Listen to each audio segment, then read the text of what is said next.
was 30% to be achieved by the year 2026. As members of civil society, we also have a role. We have to keep those who are responsible on their feet. We have to monitor. I was in that situation. I decided that this is not how I want to live my life. There had to be a way out. And I am the one who decided that this is it. I have to make a way for my sister and my brother. And I did it anyways, with the help of God. So poverty is what pushed me. Auntie Felicia, since we are in the processing space now, let us talk about you. I'm sure you have walked right into the shoes of people like Nkulenu when it comes to processing. What would you say how would you say your journey was, and how tough has processing foods been in Ghana for you?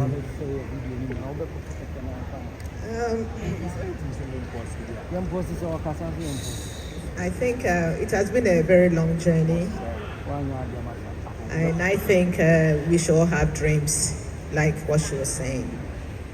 I had a very big dream. Mommy is not working. So at that very tender age, I thought to myself, it's not going to happen to me. I don't understand why women should not work.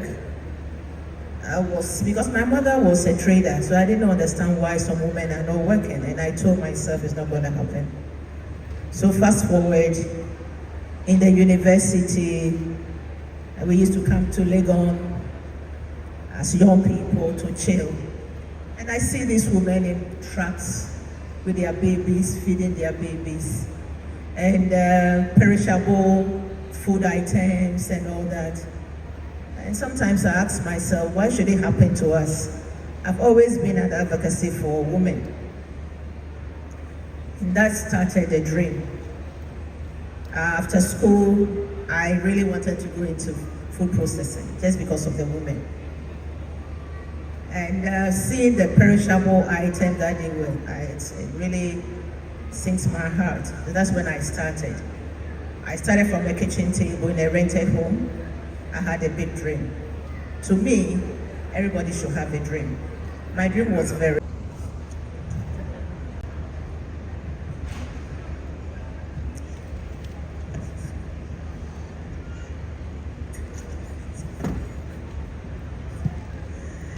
They do not want to be seen. So what I mean is, I want you to take from your perspective of, brand, and share with us why it's important, and especially for those who just don't want to be seen. They don't want to be seen, but they want to benefit from. Exactly. They want to do business. They want to be promoted. They have to pay to the people who are out there. Yes. You know, like right now there's social media. You have to take advantage of the sponsored ads and stuff like that.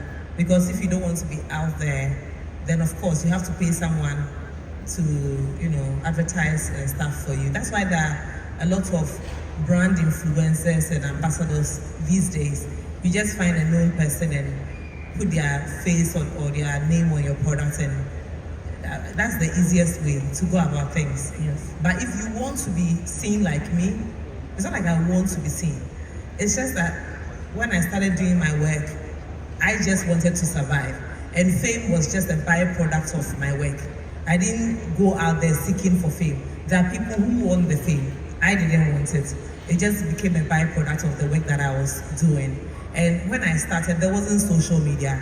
So I didn't think there was going to be a time where like everyone would get to know me and stuff. I just wanted to have a TV show, just wanted to make money, to pay for my rent and all of that. And I didn't know, like I heard there was going to be Facebook and all of that, and there was going to be delay this and delay that. So these people would be like me, because at the beginning I didn't sign up for the fame, and they do not want the fame. But you can still find people who are known and leverage on their brand and stuff to push your product. So if someone wants to make it and they don't want to be known, they should hire me and pay me so that I advertise for them. That's okay. Yeah. Well, so Amma, you have also taken advantage of brand or some level of publicity, and you're currently doing the numbers I have on social media. So I am bold right now because of my brand. I've always wanted to go bold to see what I would look like, but then I waited till this time to go bold because I'm launching like a new product, and I'm also doing a sale soon, and I want to take people along the journey, because when I started 5 years ago, I took people along the journey, but there are new people that have joined now. There are new people. My brand has grown, and now it's hearsay. People can't see well. So that's why I have gone this way, for people to get new clients. So if people aren't even able to see it now, somebody will tell somebody that I'm a cut her hair and this happened. So they will come and buy. So that's what I am doing with brand. But if you want to sell on social media without being known, it's not possible unless you hire somebody, as Delay said. But there's a difference between being popular because of being a social media influencer and being popular by the brand. So there's Delay, the business owner, and there's Delay, the TV presenter. Your face can be known, but then people wouldn't know you because of you. They'll know you because of your brand. So you can put yourself out there. So if you sell soap, you can do like a face care routine. People's focus will be on the soap, although your face is on there, but then the focus is going to be on the soap because that's what you are talking about. So the brand is going to grow as its own, not being a social media influencer. I don't know if you get it, but then there's a difference between a social media influencer and then being a brand owner. So when you learn the difference, then you can sell your brand without being known for you, but then your brand will be known. Yeah, I do get it.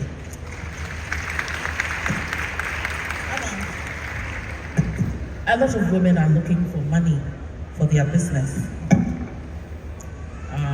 I've read a lot within the venture capital space. I think there is a huge, we see it everywhere we go, all the stats point to the same issue. It's not moving, it's probably going backwards. So it's quite alarming to see what's happening. Just yesterday I was at an investor dinner, and the guys were like, where are all the women? Especially in Ghana, like West Africa regional, where are all the women looking to expand their businesses? So we have a huge, what we call a pipeline issue, right? Everyone's doing a side hustle.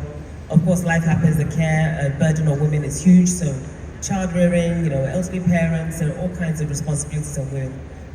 Pushing them back from expanding. We've been thinking or hoping that they might be able to drive a business that can cross borders, employ hundreds of people, thousands of people. It's not even within the mind scope of a lot of women, to be honest with you, because they're in survival mode. They want to pay the fees, they want to take care of the basic necessities, but they're not thinking through what is possible, right? And so I would encourage all you young ones out there right now, thinking about starting a business, think about how you might scale that business. And again, there are so many opportunities across the country to join a hub. The Ghana Enterprise Agency is doing some great work to get you started in your district, wherever you are, wherever you find yourself in this entire country. There's a massive infrastructure around supporting local district level businesses. And they are the ones that we need to look to, right? And really educate them around, grants are one thing. We're overly dependent on grants. You have your banking debt, which is extremely expensive. And then you have private equity and venture capital, which is for those who have, the systems, the processes, the track record, the revenue, the profitability, global markets, who would be attracted to a venture capital or private equity investor, right? And so it's really about awareness of understanding the different steps to get to a point where you can actually plan to expand and grow your business with venture capital and private equity. I don't want to take the conversation so high up there yet, because you realize that a lot of women-led businesses are within the SME space. How do they even move from your productivity and what you're able to do? So I'd really encourage people to just seek out tools. There's Fido is a great platform locally. There's Built Accounting offers free software to manage your record keeping. Kudugo is another great one if you're trading or doing small business activities. Another great platform to help you just keep your records. Because with keeping records, it's like you have access Even if it's a loan that is still expensive, the fact that you have records can help you negotiate a lower rate with your bank, right? Or, the savings and loans groups. We all have girlfriends. Let's start saving. Let's start, creating angel investment networks within our churches. These are little things that we can do within our own communities that can actually help us. I mean, Susu is something we've been doing from our great-great-grandmother's times, right? It's something that works, and it's proven. So I think that level of aggregation and getting together and structuring our businesses and our record keeping in a way that can open up new opportunities. It's a scale, right? You start from somewhere, but it's gradual, it's consistent over time. No shortcuts. Okay, you don't get to, is it 70,000 viewers overnight? Like followers overnight. It takes time to build a brand. And your brand is built on what you're able to deliver and bring to the table, right? It's trust, it's confidence.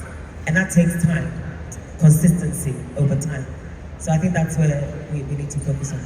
Becky, now share with us what businesses should do quickly. Because they would give out the certificates I talked about, and then you have the access to all the incentives and benefits I talked about. But then for now, I think the most important thing for businesses is to be on the lookout for opportunities. Because what the law is doing is it's making it mandatory for funding or for resources to be distributed in a certain way. So now you know that there's opportunity for me as a woman to access this resource, because it's making it imperative for those who have the resources to distribute it in a certain way. So the first thing I'll say is be on the lookout for opportunities. And I think one thing men are very good at is networking among themselves. But I think as women, we don't do that. They'll meet at the soccer game or in the bar, and then they'll tell you, oh, there's this thing here, come bring your CV here, bring your this, bring your plan. But women, we don't do that. I think another thing we need to do is keep each other in the loop. If you are able to access the opportunity, hold the door open for the next woman entrepreneur to also tap in. I think we have to be as collaborative as the men are. I think that's how they get themselves in on things and then things work.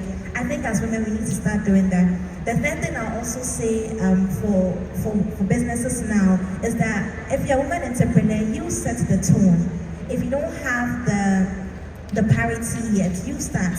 For your boardroom right now, how many women do I have in my management level, at this level? Where you set the tone, then now if in 12 months after the law is passed and the benefits start coming in, you'll be the first in line to access it. But if we don't set the tone now and we don't start being inclusive, you don't have a gender policy now, you are not hiring, you are not providing a conducive environment, then now you see that the males, they know that this opportunity is coming in the next 6 months. They'll make sure that their companies are all set, and then they'll get the tax incentives and you are behind. So women entrepreneurs, set the tone now. Start going with the target, start hiring more women, start being inclusive, so that when the GEC comes in and then the benefits start rolling out, you are first in line. So that's what I'm saying. Thank you so much. And the last comments will come from Angela. You're doing, that you're creating room and you're creating space. It's simple. One of the things I've observed being part of leadership is very often we forget that young women look to us for examples. So by the time we have reached a certain level in our career, we often have assistance, we have support at home, we're able to do so much more because of that. And sometimes the view is, when women are watching us, is can I have it all like her? Is she able to have it all? She looks like she has it all. And I'm here to say sometimes for us in professional spaces, we don't actually have it all. For us who have paved the way, and for us that are opening the doors for others to come through, is to have that confidence to step in where those opportunities are created. So I do believe the adage, can we have it all? That is the mentoring question that I get most when I engage with young women. I usually say, we can have it all as a woman, the marriage, the family, the career, but I usually have to say that pace yourself. And at certain times of your life, certain things take precedence. When you have children and they're very young, you're only gonna have one shot at building a solid foundation as a mother. So when children are very young, certain things have to give. So it's a constant give and take, and I think that mentoring role is to allow women that space to understand that none of us get it right. Sometimes we make spectacular errors, but the key thing is to recognize that we're human and that we grow and we learn at every stage of our career. And that's what mentoring and supporting, I think, always has to be, that human side of an accomplishment. Thank you very much. So much. I'll come to you, Janet. You have been able to successfully transition from corporate to entrepreneurship. Is that mentoring comes in so many forms. And just last year, there was an aspect of mentoring that made it, apart from the one that we learned in corporate, just jumped in to me. And that was the aspect of feedback and criticisms. And this happened on Ghana Most Beautiful. When was this? Somewhere in September last year. Titiaka. Do you guys remember Titiaka? The winner, right? Mm-hmm. There was a performance, and it was around cultural performance. And the task came when she had to write a text or an exams. And she prepared. Titiaka did all her best, and she prepared. And she came to perform on stage, and Dr. Dogbaji, she was one of the guest judges, and she said, I didn't get it. Even I was like, oh, Charlie, this is serious, I didn't get it. After all this. But you know what? That smart girl went back and said she didn't get it. It means there was a gap in my performance. So in mentoring, in feedback, somebody will identify a gap in your capabilities, in your skills, in your mindset, in something, and would like to reorient your thinking. So why have I been successful is, there was a challenge to me in Switzerland. And that was very earlier on in my career in Nestle. And the question was, what do you do in Nestle? What do I do in Nestle? I was a brand manager. Hello, I had my complimentary card and everything. What do you do in Nestle? I said, I'm the brand manager of Maggie. And he says, no, you are not a brand manager. Fast forward, this guy forced me to think that in my role and in Nestle's role, I was actually helping women to provide nutritious meals for their families. That was my role, and not as a brand manager of Maggie. So back, I never had a boring moment in my career, because I always thought, what's the solution I was bringing to the consumer? What was the solution? So I always had new ideas. So I'm challenging you, think solution. Don't think your title. You are not a CEO. To be nurturers, because we carry this. Even if we don't carry it, well, you are a nurturer and you can grow. It's born in you. So if you're called to be a member of parliament, to lead a public institute, whatever you are called to do, tap into your Wawi spirit and tell yourself, I can do it and I can do more. In fact, as far as I'm concerned, competencies and skills have no gender. And that, I am so strong in the work that I do that when I am absent, my name is stronger than when I'm present. Do you get me? Most of the time in the corporate environment, you'll be told you need a sponsor. When you're not there, the sponsor, let your words speak for you. Be deliberate about it. Build your brand in such a way that when you're not there, your brand speaks stronger than when you're there. And be intentional. Don't depend on anybody. Of course, we all need help. Hello? Yeah, of course. We all need help.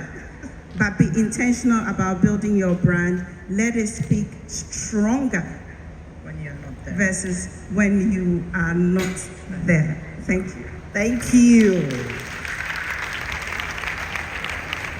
Are you taking notes? Ew, I hope you are. Let me come to you, Honorable Akafo, again. Where there are lots of young women here. We have students amongst us, still trying very hard to find their feet.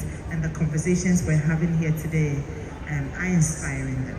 So if we're inspiring a lot more women young women to go into politics, say, to go into entrepreneurship, take up leadership positions, are there some strategies to achieving this from your experiences? Well, thank you. I think that with what Janet said, as women, we start the leadership role from infancy because you are always taking care of even your bigger brothers. They finish eating, you have to wash their dishes, you wash their clothes. They are all leadership skills. You are cooking for them, you are doing this for them. All these things help us to, learn to become leaders. Why am I saying this?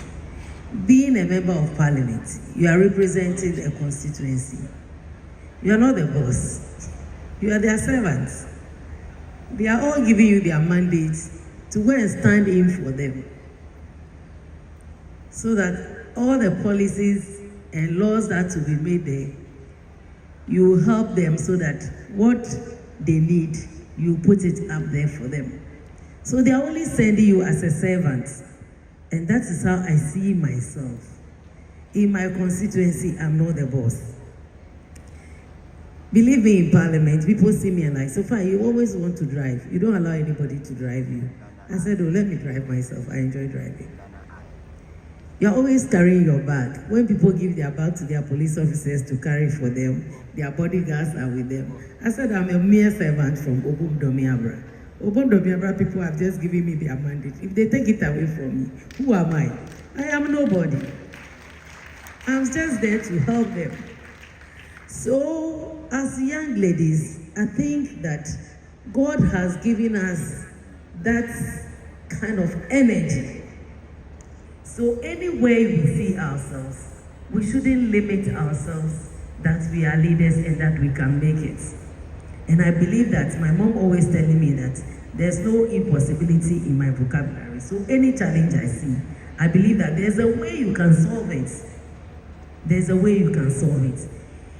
Being a politician, being a leader, the roads are bad. We don't have potable water. Our areas are not clean. But when you enter parliament, it's a different thing. It's not what you think. Yeah. So I believe that just psyching your mind that you want to serve your nation, you want to serve your people, you want to help your people, that should be what you should put at the back of your mind, and not to think that you are going to be a boss over anybody. Because when you try to show the bossiness and the constituent decide to take the power from you, you are powerless. You are nobody without them. Like in the Akan language, you say, you can't carry yourself. So if you respect the people who carry you, they'll go and throw you somewhere.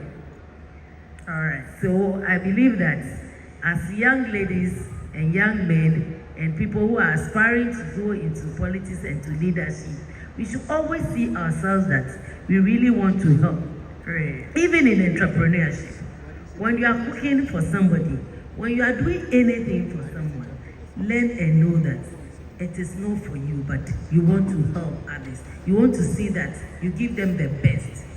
And I believe that when you have this at the back of your mind, you will go far as a leader. Thank you. So at the heart of it should always be service. Thank you. Lady, my final question to you. So if there are organizations out there looking to increase, their female leaders, especially so at top management, what advice would you give them? Thank you very much. Before I answer your question, I'd very much like to build on our minister's points, because there's so many young women. You have to find what you are good at, and that means that you may not get all A's, but you have to persevere. We all know education is important, so you will persevere. But when you persevere and when you are conscientious, and if you are lucky enough to identify that which you are good at, you will become successful. You will become very, very successful. That for me is the crux of it. That day, I saw my O-level results and I thought, dear God, if my children brought home that result.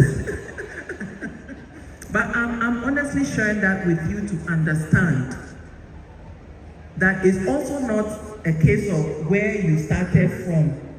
Oh, I didn't go to GIS. I didn't go to this course. Possible. You have to apply yourself and you have to spend time, get help to identify what you are particularly good at. I am particularly good at solving problems, but I cannot memorize anything.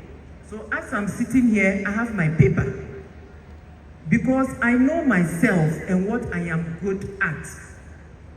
You have to learn to know yourself, identify what you are good at, and then put a lot of work and effort into it. And therefore, it doesn't matter where you start off. It doesn't matter if today your grades are poor. Tomorrow will prove itself, and you will also enjoy success.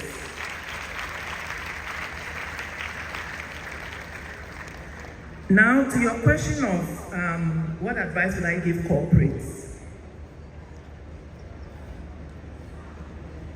The first one is we must build a culture within organizations where women getting into leadership